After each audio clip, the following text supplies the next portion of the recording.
आप देख रहे हैं प्रोग्राम हकीकत क्या है। मैं हूं सोनिया सत्ती। नाजरीन, जो इलेक्शन की आमद है, ये इलेक्शन का वक्त करीब आ रहा है, ऐसे ऐसे हम देख रहे हैं कि जो सियासी जमातें कल तक एक दूसरे के इत्तेहाद में थी, आज एक दूसरे के खिलाफ बयान देती नजर आ रही है। पाकिस्तान तहरीक इंसाफ और मुस्लिम लीग नून के दरमियान दरारें और कुछ सियासी इख्तलाफात मंजर आम पर आ रहे हैं बहुत सारे मामलात पर।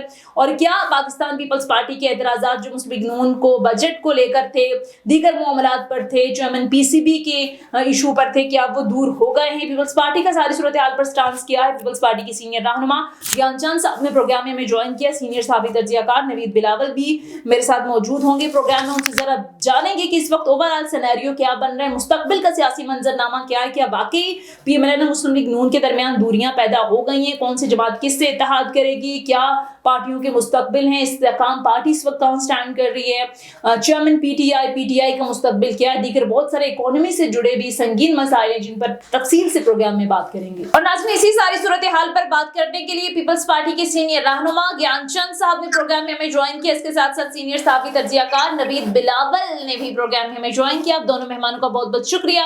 आगाज आपसे करते हैं ज्ञानचंद साहब।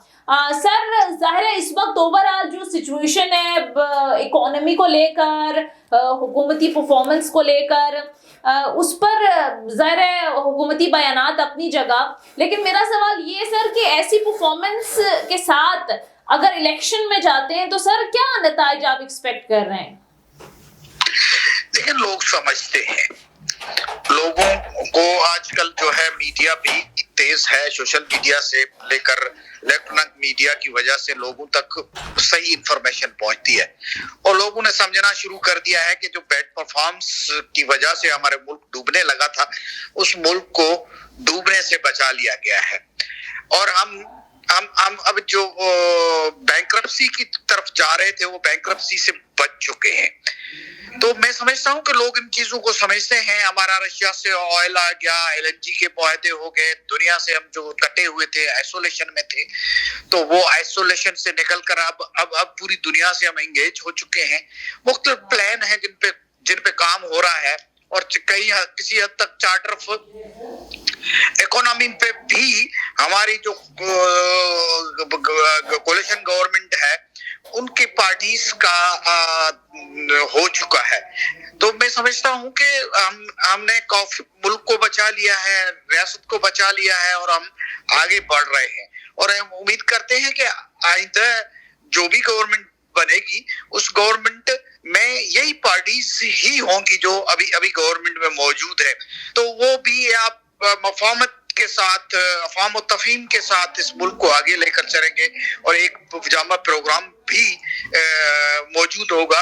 तो मैं समझता हूँ कि इस मुल्क को हम उन क्राइसिस से निकालने में कामयाब गए हैं और आइंदा भी इसको आगे लेकर जाएंगे। चले, मैं आपकी तरफ आऊंगी, लेकिन नवीद, अभी जिस तरह से अभी बात की है ज्ञानचंद साहब ने, बातों की हद तक तो ये बड़ा अच्छा लगता है कि मुफाहमत के साथ चलें और इस क्राइसिस से मुल्क को निकालें, लेकिन क्राइसिस से निकालने के लिए जो जमातें आई थी अभी तक इनकी ओवरऑल परफॉर्मेंस रही क्या है? और दूसरा नवीद, मुझे ये बताएं कि बड़ी खबरें गर्दिश कर रही हैं पीपल्स पार्टी और नून लीग के अख्तलाफात की, तो आपको लगता है कि अख्तलाफात इस नहज पर भी आ सकते हैं कि पीपल्स पार्टी गवर्नमेंट के अंदर जो सूरत हाल है टफ टाइम दे? बिलावल का तो एक बयान भी हमने देखा, जलसे में खड़े होकर उन्होंने कहा कि बजट में हम वोट नहीं देंगे जब तक हमारे तहफ़्फ़ुज़ात दूर नहीं होंगे।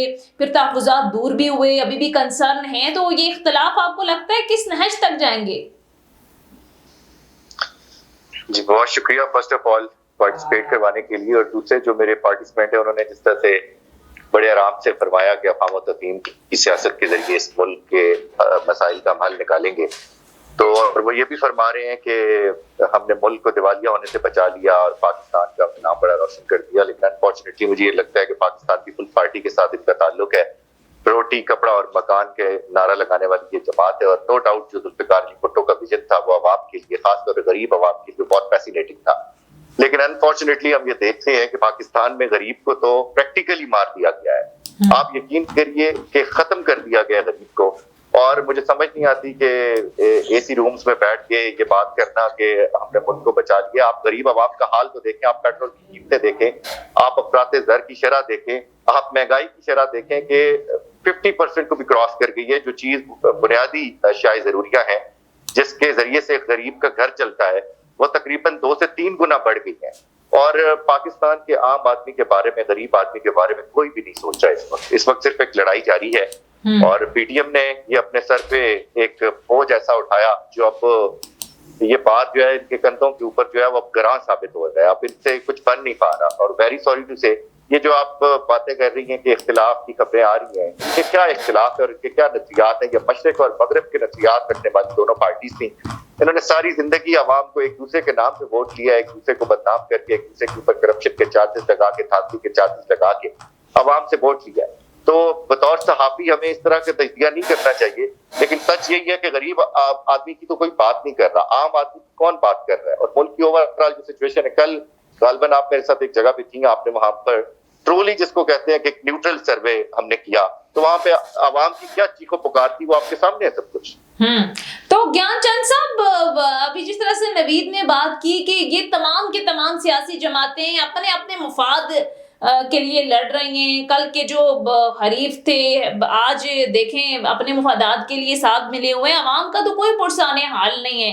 अभी इख्तलाफात की खबरें बड़ी गर्दिश कर रही हैं, तो ये कब तक खुलकर सामने आ जाएंगी चीजें? बिलावल और पीपल्स पार्टी के ऑलमोस्ट सीनियर रहनुमा तो बड़ा खुलकर कह चुके हैं भाई हमारे तहफ्फुज़ात हैं। कल मेरे प्रोग्राम में नैयर बुखारी साहब ने तो खुलकर एहसन इकबाल साहब पर तनकीद की, गवर्नमेंट पर तनकीद की। तो ये इख्तिलाफात अब ज्यादा देर छुपे नहीं रहने वाले। देखें, ये इख्तिलाफात मेरी नजर में इख्तिलाफात तो खैर कह लें, लेकिन वो पॉलिसीज पर इख्तिलाफात हैं। जैसे कि हमारे यहाँ ये सैलाब आया, तो सैलाब में खुद हमारे प्राइम मिनिस्टर शहबाज शरीफ साहब भी पूरी सिंध घूमे और उन्होंने देखा अपनी आंखों से और कई वायदे किए थे। तो एक तरफ से वो सैलाब में तबाह मौशियत हुई, दूसरी तरफ से वो लोग बेघर हो गए और उनके वायदे पूरे नहीं हो रहे थे। तो लाजमी तौर पे उस पे एक गवर्नमेंट के कोalition पार्टनर होने के नाते हमारा एहतजाज तो बनता था और वो मनाना भी लाजिम था। ये लोगों के लिए हम लड़ते हैं। जहां तक वो रोटी कपड़ा मकान की बात आ जाती है, तो रोटी कपड़ा मकान के नारे पे आज भी पीपल्स पार्टी लड़ रही है। और आज की जो जमहूरियत है, आज की जो आवाज है, आज की जो भी मुस्बत चीजें हैं, माजरत के साथ आपकी पार्टी ने पीटीएम के इत्तेहाद में रहकर क्या किया आम आवाम के लिए? देखिए, हमने ये किया कि एक अजाब से इस मुल्क को छुड़ाया। मुल्क जो डूबने जा रहा था उसको बचा लिया। कौन से रेट पे मिला आपको पेट्रोल, कौन से रेट पे मिला आपको मुख्तलिफ चीजें? हम आसाइशों के लिए मुल्क को ऐसे छोड़ देते कि वो जो है हमारे पूरी रियासत को खत्म करने पे तुले हुए थे। आपने क्या मुख्तलिफ किया है सर? आईएमएफ के साथ नवा रिव्यू ऑलमोस्ट खत्म होने को है, आईएमएफ पैसे देने के लिए तैयार नहीं है, आईएमएफ पैसे नहीं देगा, दोस्त ममालिक आपकी मदद को नहीं आएंगे। फिर कहां पर छोड़कर गए थे खान साहब गवर्नमेंट? आप तो ये महंगाई खत्म करने, हालात सुधारने आए थे, आपने तो आवाम का 2 वक्त की रोटी आवाम की पहुंच से दूर कर दी है। आटा कहाँ पहुंच गया, पेट्रोल प्राइसेस कहाँ पहुंच गई, ओवरऑल महंगाई कहाँ पहुंच गई सर? 30 रुपए की रोटी, 25 रुपए का नाम दी है पुराना पाकिस्तान। मैं आपको बताऊं कि यही तो बयानिया वो पीटीआई का चेयरमैन इमरान खान लेकर थे कि पाकिस्तान श्रीलंका बनने जा रहा है। हमने क्या किया? हमने ये किया कि श्रीलंका नहीं बनने दिया। ब्लूमबर्ग की सर कल की रिपोर्ट आप पढ़ें, ब्लूमबर्ग कल की रिपोर्ट है सर ब्लूमबर्ग की, वो कह रहे हैं कि डिफॉल्ट के धाने पर है अगर आईएमएफ के साथ मामला तय नहीं पाते। तो वाज़ेह तौर पर सर आज 10 दिन रह गए मायदा खत्म होने में। हमारे वजीर आज़म तकरीबन कल की खबर है 12 ममालिक से कह चुके हैं कि हमारी मदद करें। आपके इत्तेहादी वजीर खजाना कहते हैं कि मैं डिक्टेशन नहीं लेता, आई डोंट केयर, ये हमें ब्लैकमेल कर रहे हैं, हम किसी की ब्लैकमेलिंग में नहीं आएंगे। पाकिस्तानी खुद मुख्तार मुल्क है, एक तरफ ये बयानी है, एक तरफ प्राइम मिनिस्टर जाकर मिन्नतें कर रहे हैं, फिर भी हम कामयाब नहीं हो रहे। आप हमारे वजीर खजाना कह रहे हैं ये जियो पॉलिटिक्स हो रही है। फिर मिफ्ता इस्माइल साहब मुस्लिम लीग नून की हुकूमत में ही वजीर खजाना रह चुके हैं, कहते हैं ये जियो पॉलिटिक्स, ये ओवरऑल ये कोई नई इस्तिलाह तो नहीं है ना, ये जब से हम आईएफ में गए तब से हमारी अपनी नाकिस परफॉर्मेंस है, नाकिस कारकर्दगी है, ये डिलीवर किया है सर 1 साल में। देखिए, आपने अच्छा लेक्चर झाड़ दिया, लेकिन हम तो यही कह रहे हैं ना, हम तो यही कह रहे हैं कि हमारे दोस्तों तक हमारी रसाई हो चुकी है। हम जो आइसोलेशन में चले गए थे वो आइसोलेशन खत्म हो चुकी है। अब हमारे कौन सी बातें कर रहे हैं सर, प्लीज खुदा नवीद, मैं आपकी तरफ आऊंगी, मुझे ज्ञानचंद साहब को कमेंट लेने दें। क्या सीपैक पे काम शुरू नहीं हुआ? सीपैक पे काम शुरू हो चुका है। वहां से कितने अरब डॉलर्स हमारी इन्वेस्टमेंट आनी थी, यही रोल पे किया था ना। कैसे मुल्क इस दाने पे पहुंचा? 18 में जब पीजीआई की हुकूमत आई थी तो क्या था उसका जीडीपी क्या थी और इन्होंने कहां पे पहुंचाया? आप बता दीजिए। तो हमारे छोड़ के गए थे तो क्या क्यों रबी, क्या ये बता देना चंद साहब। प्लीज आप सुन तो लेना। तो वो जो हमारे यहाँ इन्वेस्टमेंट आनी थी वो इन्वेस्टमेंट डूब चुकी। इन्होंने वहां चाइना के साथ जो इन्वेस्टमेंट आनी थी उस इन्वेस्टमेंट को खत्म कर दिया। इन्होंने एक मुख्तलिफ किस्म के ख्याली पुलाव पचाना शुरू किए। वो इमरान खान का आपने क्या किया चंद साहब इस एक साल में? आपने क्या किया? जो खान ने किया वो किया। अब अपनी गलती का खमियाजा भुगत रहे हैं आज और हमने ये किया। पब्लिक डिसाइड करेगी। जो मुल्क को डुबोने वाले थे उनसे लोगों को जान छुड़वाई। हमने ये किया कि दुनिया से हम कट चुके थे, आइसोलेशन में जा चुके थे, वो दुनिया को हमने इंगेज किया। अच्छा, हमने ये किया सर सऊदी अरब तो पैसे देने के लिए तैयार नहीं है, वो तो मशरूत कर रहा है अपनी इमदाद को। IMF की इमदाद के साथ यूएई अपनी इमदाद देने की मशरूत कर रहा है IMF की इमदाद को। तो सर क्या मुख्तलिफ हुआ है? 4 अरब डॉलर के फॉरेन एक्सचेंज रिजर्व के साथ हमारी इकोनॉमी इस वक्त बदतरीन क्राइसिस में। हमारा देरीना दोस्त था, वो पाकिस्तान से बात करने के लिए तैयार नहीं था। वो आज मदद पे खड़ा है। यूएई आज पाकिस्तान की मदद कर रहा है, चाइना मदद कर रहा है। सर यूएई और सऊदी अरब मशरूत कर रहे हैं अपनी इमदाद के लिए। IMF की जब IMF प्रोग्राम रोल बैक नहीं होगा तो ये ममालिक भी हमारी मदद को नहीं आएंगे सर। नहीं, ये तो आप ख्याल कर सकती है, ये ख्याल नहीं कर सकते। लेकिन हमारी गवर्नमेंट जो बनी इसने ये बंदोबस्त करके रखा हुआ है कि अगर IMF नहीं आया तो हमारे पास अल्टरनेट कौन से सोर्स क्या सर क्या प्लान बी है जो गवर्नमेंट के अपने लोगों को भी नहीं पता? ये सर खुफिया प्लान बी, अगर आपको पता है तो आप ही डिस्क्लोज कर दें सर। लेकिन आपको नजर आ रहा है कि रशिया से सस्ता तेल आ चुका, LNG का मुआहदा हो चुका है। सर अब वज़ीर पेट्रोलियम कह चुके हैं कि उसको क्या फायदा होगा सर आवाम को? वो तो हमारे पास ऑयल रिफाइनरी नहीं है कि हम उस ऑयल को ठीक करें। आपके वज़ीर पेट्रोलियम कह चुके हैं कि आवाम को फिलहाल इसका कोई फायदा नहीं है सर। इस साल की बजट को भी आपने देखा ना कि हम एग्रीकल्चर के पे कितना इन्वेस्टमेंट कर रहे हैं कि ताकि हमारा एक्सपोर्ट बढ़ सके। हम तो एग्रीकल्चर कंट्री होकर भी इंपोर्ट कर रहे थे ना। हाँ। तो 8 से 13 तक जो हमारी एक्सपोर्ट बढ़ी थी, पीपल्स पार्टी ने यही तो किया था कि एग्रीकल्चर प्रोडक्ट्स जो है एग्रीकल्चर पे काम किया था। हाँ। Naveed your take.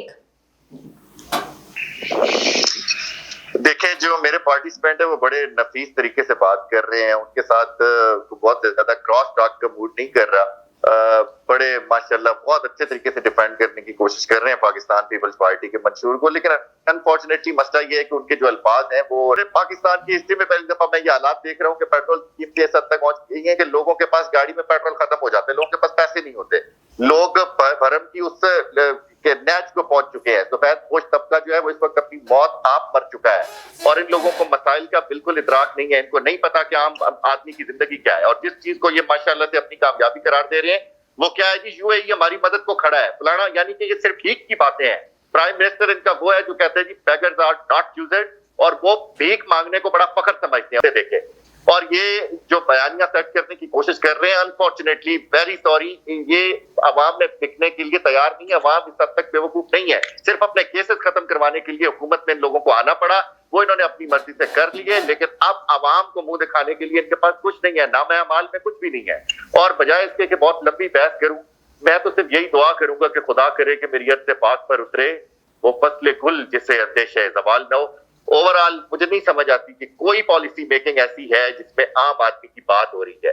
सही, ये वैसे ज्ञानचंद साहब नवीद ने बड़ा अच्छा पॉइंट उठाया है कि ये अवाम मुंतखब करती है अपने नुमाइंदों को पार्लियामेंट के अंदर कि भाई उनके हुकूक की कोई लेजिस्लेशन हो, उनके मसाइल पर बात हो, लेकिन बैक टू बैक जो लेजिस्लेशन हो रही है वो टोटली सियासी बुनियादों पर, एक पर्सन स्पेसिफिक अमेंडमेंट्स पार्लियामेंट के अंदर। आम आदमी खुदकुशी करने के करीब है। पाकिस्तान के ज्यादातर लोग जो हैं वो इस किस्म के डिप्रेशन और इस किस्म की टेंशन में है कि वो खुदकुशी के ऊपर पहुंच चुके हैं। एक तो पैद होश आदमी की जिंदगी के हालात उस बुरी नैज पे पहुंच चुके हैं जो पाकिस्तान की हिस्ट्री में कभी नहीं थे। और खुदारा इन लोगों को चाहिए कि कोई आम आदमी की बात कर लें। हाँ, ज्ञानचंद साहब, जरदारी साहब तो बड़े एक्टिव हैं और बड़े बयानात भी आ रहे हैं कि अगले प्राइम मिनिस्टर जो हैं वो बिलावल भुट्टो जरदारी साहब होंगे। पंजाब के अंदर तो धड़ाधड़ वैसे शमूलियत हमने देखी, जनूबी पंजाब में बिलखसूस फिर इस्तेहकाम पार्टी का आना वो बड़ा एक सेटबैक नहीं था पाकिस्तान पीपल्स पार्टी के लिए। और जरा ये भी बताते हैं कि एक कंसर्न ये भी है, एक नाराजगी ये भी है पीपल्स पार्टी की नून लीग से कि उनका झुकाव जो है वो इस्तेहकाम पार्टी की तरफ है। तो ये पंजाब के अंदर रिवाइवल इस्तेहकाम पार्टी आपके लिए चैलेंज है? अगर रिवाइवल की तरफ जा रही थी पीपल्स पार्टी तो देखिए, इस्तेहकाम पार्टी को अभी इस्तेहकाम ही नहीं मिला, खुद को नहीं मिला, तो वो बाकी पाकिस्तान के इस्तेहकाम की क्या बात करेंगे। हमारे लिए कोई थ्रेट नहीं है, ये बात वैसे हम सही डेमोक्रेसी के साथ अच्छा, हम डेमोक्रेसी के साथ खड़े हैं। कोई भी जीत कर आ जाए हमारे लिए कोई इशू नहीं है। हम अगर इख्तिदार के लिए लड़ते तो हम हमारे अपने दो लीडर्स जो है वो इस तरह से शहीद नहीं करवाते, हमारे हजारों कारकुन इस तरह से कुर्बानियां नहीं देते। हम डेमोक्रेसी के साथ खड़े हैं और लोग अब समझते हैं कि बिलावल के अलावा इस मुल्क का निजात कंधा कोई है ही नहीं। जो लोगों का सोचता है, जो उस भुट्टो के विजन को आगे लेकर चलना चाहता है। तो मैं समझता हूँ कि ये बात लोगों को आस्ता आस्ता समझ में आने लगी है। अगर ये अगर कोई पार्टी चारों सूबों की जंजीर होती थी, अब तो सर आप सिंध तक ही महदूद होकर रह गए।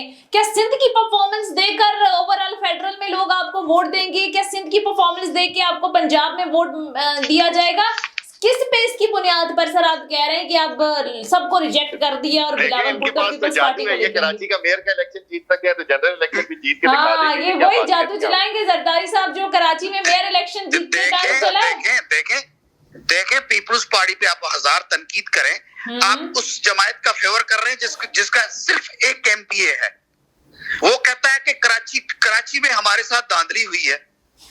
आप पीपल्स पार्टी के वहां पे कितनी स्ट्रेंथ है उसको आप देखते ही नहीं है। तो उनका इत्तेहाद था जमात इस्लामी और पीटीआई का, उनके वोट मिलाकर आपके वोट से कहीं ज्यादा मिलते थे। एक दिन पहले भी नंबर गेम आपके हाथ में नहीं दिया पीटीआई।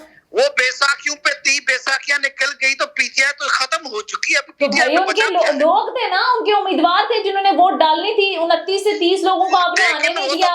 फिर बाद में ये रिपोर्ट हुई कि लोग वोट डालने के लिए आए ही। अब हम जबरदस्ती तो उनको वोट जमायत इस्लामी को नहीं डलवा सकते ना। वो अपने जमायत इस्लामी के आ सकते थे तो पीटीआई वालों क्यों नहीं आए? अगर इनके साथ थे तो लाते ना। तो जमात इस्लामी इल्जाम लगाती है कि रोका गया, धांधली हुई। यही तो मसला है कि इल्जाम पे इल्जाम ही लगता रहता है ना। कराची वालों से जुल्म, कराची के ही लोग वहां पे मेयर और डिप्टी मेयर बने हैं। ये सिंध के वडेरे आ जाएंगे, सिंध के वडेरा वो मुर्तजा वहाब सिंध का वडेरा वो आ गया है। ये देखो एक पीपल्स पार्टी के खिलाफ मुहिमें चलती रहती हैं। ये अमृतों के जो लोग हैं वो मुहिम चलाते रहते हैं, लेकिन पीपल्स पार्टी बेनजीर भुट्टो साहबा के वक्त में 17-18 सीटों पे अपोजिशन में बैठकर नेक्स्ट वो बेनजीर भुट्टो साहबा का दौर था। वो खुदारा छोड़ दें, वो सिंध में आज भी लोगों को यही कहा जाता है कि भाई आज भी भुट्टो जिंदा है। उसी भुट्टो साहब के नाम पर ही वोट लेते हैं और आज तक सिंध आपके हाथ से गया नहीं है। लेकिन जी नवीद कुछ कहना चाह रहे हैं आप? जी नवीद आप कुछ कहना चाह रहे हैं गालिबन? आप मुझे भी सुन लें नवीद। जी ज्ञानचंद साहब मुकम्मल करें बात। मैं यही कह रहा हूँ, एक सांस में आप कहती हैं कि पीपल्स पार्टी में लोग धड़ाधड़ पंजाब से आ रहे हैं, दूसरी सांस में कहती हैं कि आप पंजाब में कैसे कम बैक करेंगे। नहीं रुक गए ना, फिर मेरा सवाल आप समझे नहीं ना। आ रहे थे बट इस्तेहकाम पार्टी के आने के बाद सिलसिला रुक गया है ना, वो फिर इस्तेहकाम पार्टी की तरफ चले गए। यही तो कंसर्न है जरदारी साहब को, यही तो बैकडोर लड़ाई है आप लोगों की। नून लीग कहती है हम सारे गंदे अंडे तो हम नहीं ले सकते ना।